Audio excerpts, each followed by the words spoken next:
but I can never love again. He's the only one for me, Jolene. I had to have this talk with you.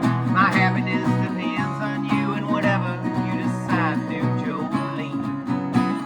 Jolene, Jolene, Jolene, Jolene. I'm begging of you, please don't take my man.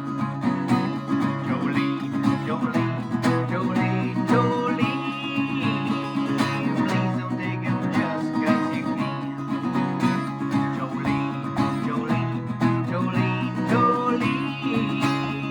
I'm begging of you, please don't take my man.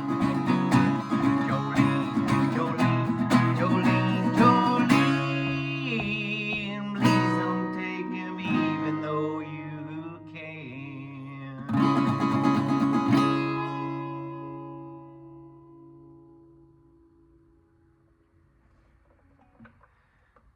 Happy birthday to Dolly Parton today.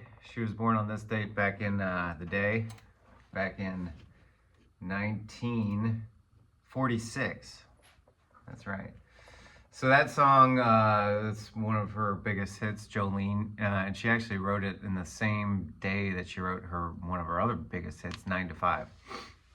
And that song is about, I read recently, it was about just some young lady started talking to to Dolly Parton's husband, and Dolly Parton's husband was just being nice and kind of flirting back with her, and Dolly Parton got super jealous, so she decided to write the song Jolene.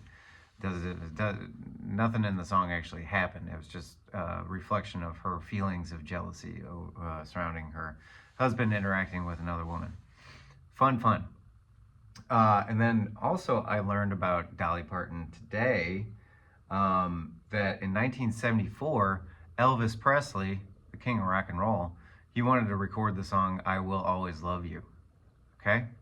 That song's a pretty famous song. It was famously covered by Whitney Houston in the 90s for the Bodyguard soundtrack. It was a big hit. But when Elvis initially approached Dolly Parton,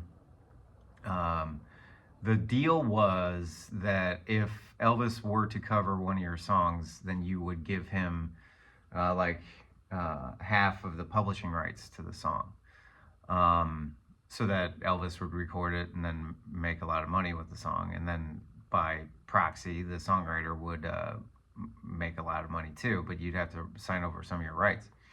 And Dolly Parton refused to do that. So by maintaining her publishing rights to that song, I Will Always Love You, she then stood to make all of the royalties and everything from her release of the song, and then from Whitney Houston's release of the song later, about 20 years later or whatever, 20, something like that. So anyway, happy birthday to Dolly Parton. There's my rendition of Jolene. Jack White did it, so I feel like I can get away with doing it too. Okay.